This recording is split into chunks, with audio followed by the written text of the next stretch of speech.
Nature and Panic, written in 2012 by C.K. Williams. The first evidence we have of any human doings with nature other than utilitarian artifacts for hunting and fishing are the Paleolithic paintings in caves in France and Spain. These great works of art were created over a period of 20,000 years, and then stopped. We don't really know why they first began to be created or why they didn't continue. I think most of us have been tempted to play the game of trying to intuit the vast number of individuals who were born and died during those uncountable millennia, and to imagine what a single person's life, a first person in both senses of the term, would have really been.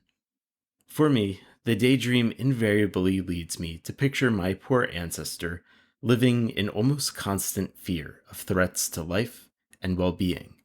The predators, the droughts, the erratic cold that sometimes descended and stayed for thousands of years, and sometimes, for reasons we still don't understand, didn't. Nasty, brutish, and short, to quote the Hobbesian cliché. So were these people really that much more anxious for themselves than we are? To return to the Paleolithic paintings, there's little evidence of anguish or dread in their subject matter and execution. The creatures in them are depicted with accuracy and detail, and with that breathlessly assured brushwork that could have been acquired through nothing but aesthetic dedication and love. There are almost no depictions of nature as threatening. In one painting, there's a lion, but she's treated with a whimsical humor. In another two, someone seems to have been killed by a bison, the beginning of what some researchers suspect may have been a series of myths. The only truly malignant matters that are recorded in the caves are a few mysterious, and so far uninterpreted, recumbent human figures, riven with what seems to be spears. They were possibly murdered, perhaps even tortured. But generally, if the society in which these artists lived was fraught with fear, it certainly isn't manifested in their work. Even their span of years, it turns out, wasn't as short as was once thought. The most recent evidence suggests that people during these eras regularly lived to the age of 50 or 60. At the same time, if we pull back a little and consider larger currents of human existence, there does seem to have been ample reason for anxiety. The climate, as I mentioned, often dramatically changed in these epochs. There were long droughts and, at some point, the almost total dying off of reindeer, which had been humans' primary food. With what precise consequences we will probably never know, beyond that, humans somehow adapted and survived. And we can't possibly know whether any single person, or group of generations would have been aware and especially daunted by these grim developments. Perhaps one year, winter came earlier. Perhaps another year, the reindeer migrations arrived later. Then, not at all. Would there have been a history to contain these matters? We don't know that either. But if there was, what would have been the emphasis of those who recorded it? Would they have been depressives, manic depressives, optimists, pessimists? I'll continue on a more personal note. Like many people I know, I often have a a wholly frightening vision of the future of humanity and of our Earth. There are periods when I live in a state of acute anxiety, indeed, near panic, about what awaits our children and grandchildren. Last year, I realized one day that every poem I was writing, or attempting to write, had global warming and its consequences, either as its overt or implied theme. Sometimes I'm depressed beyond writing or saying anything at all. I fall into a funk that threatens to never end. Given all the evidence that's being accumulated about global warming and its ramifications, this seems a perfectly reasonable response to the only future in sight. However, I've also had to realize, over the course of my life, that I'm intrinsically somewhat of a depressive person, about much else besides the end of the world, and that my instinctive response to fear, or threat, or despair is to plunge deeper into the darkness that so readily takes me. It required a long time for me to notice that many people respond differently. Some friends, for instance, who, when deeply concerned about large matters, can turn readily away from them to a relatively cheerful vision of existence, while I go on brooding, frightened, trembling. And certainly not unsensible public figures can manage to convey a bright vision that confounds personalities like mine. One of my favorite recent examples is Fred Kavli, a wealthy scientist philanthropist who recently established a program of $1 million prizes for scientists, and who announced at the first presentation ceremony, "The future is going to be more spectacular than we can ever imagine." I hope with all my heart that he knows something I don't.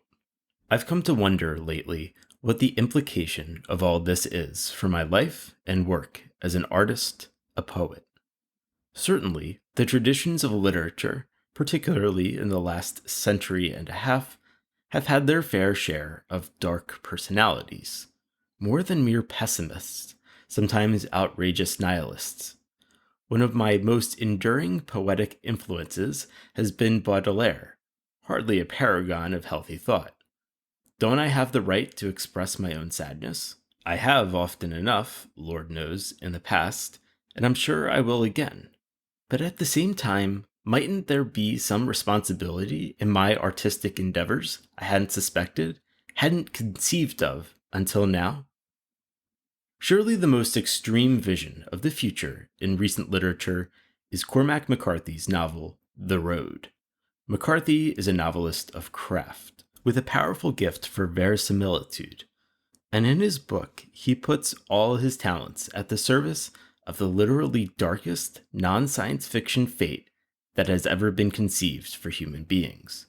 The earth, land and sea, is black with soot and ash, utterly silent except for the wind, some mysterious intermittent explosions, and the several words, most of them threats, human beings still manage to pass between them before, in many cases, they devour each other. Those of you who have read the book know that the word grim hardly begins to do justice to the sheer horror McCarthy inflicts on the planet and on us, his readers. I use the word inflict intentionally. I'm not the only person I know who's expressed regret at having ingested the book.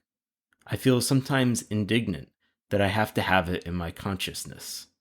If there ever was a book that embodied the extremity of the emotion we call panic, this has to be it.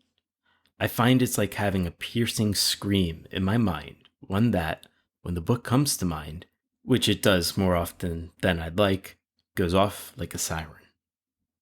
Another recent, much different book that deals with the possible dark times ahead of us is Gretel Ehrlich's The Future of Ice. Also a book of premonition and dire prophecy. I'll admit that when I began reading it, I thought I wouldn't be able to go on.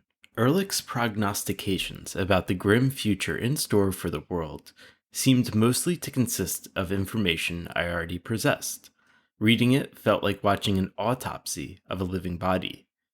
As I went further into the book, though, I was taken with its intimacy, its presentation of an actual person living a real life, while, at the same time, reflecting on so much melting away. And I found the book finally inspiring, perhaps because it doesn't manifest the kind of annihilating cosmic panic that McCarthy's book does. It tells of the passions and sadness of experiencing, having to experience, the fear of knowing what may come to us. But all of that is tempered by the dailiness of the life and loves of the author. The Future of Ice contains its own epigraph, its own enduring motto: "Beauty saves me."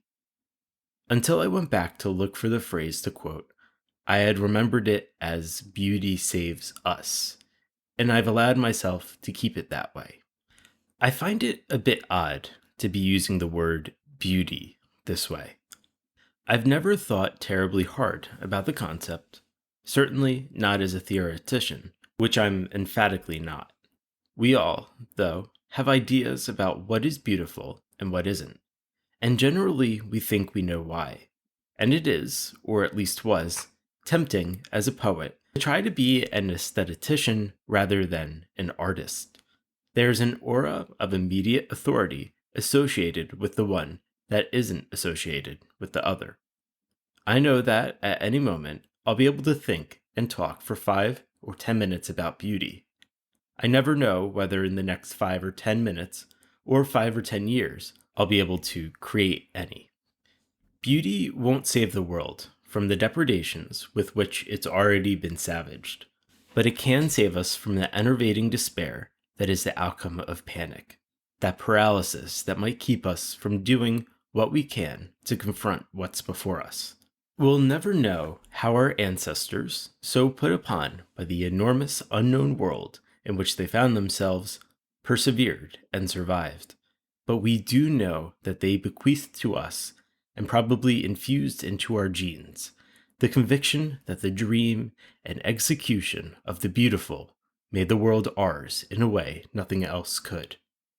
However it happens, by whatever complex, forbiddingly imprecise, dauntingly imperfect means, all over the world, if not every day, then in every age, art is created and beauty manifested.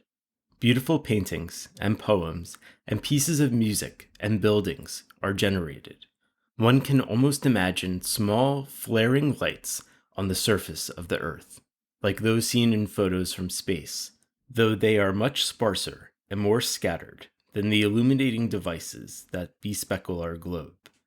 And then over time, these embodiments of the beautiful are harvested, amassed, collected in books, in museums, in concert halls, to be distributed into the lives of individual human beings, to become crucial elements of their existence. Often, our experience of beauty will be the first hint of what each of us, at some point, will dare call our soul. For don't those first stirrings of that eternally uncertain, barely grasped notion of something more than mere mind, mere thought, mere emotion, usually first come to us in the line of a poem, a passage of music, or the unreal, yet more than real, image in a painting? And isn't it also the case that beauty is the one true thing we can count on in a world of insufferable uncertainty, of obdurate, relentless moral conflicts? I've wondered sometimes if humans invented gods not to tend to our moral or immoral selves, but to have something appropriately sensitive and grand and wise enough to appreciate these miraculous modes of beauty that are so different in material and quality from anything else in the world. Might gods have first been devised not to assuage our fears and hear our complaints and entreaties, but for there to be identities sufficiently sublime to understand what those first painters and sculptors, and surely, though the words and tunes have been lost, those poets and singers had wrought? Perhaps this is why those first great artworks were executed deep in caves, so as to be certain the divinities who were their audience wouldn't be distracted by the wonder of the natural world, and so lose the concentration necessary to glory in, be glorified by, these singular human creations that equaled and even surpassed what had been given by nature for meditation. And perhaps that's why poets and painters, who may half remember such matters, go off into what can look to others like solitary caverns, shadowed with loneliness, but which surely aren't. Beauty saves us. Beauty will save us. The world, though, is still ours to cherish, ours to protect. Thank you for listening.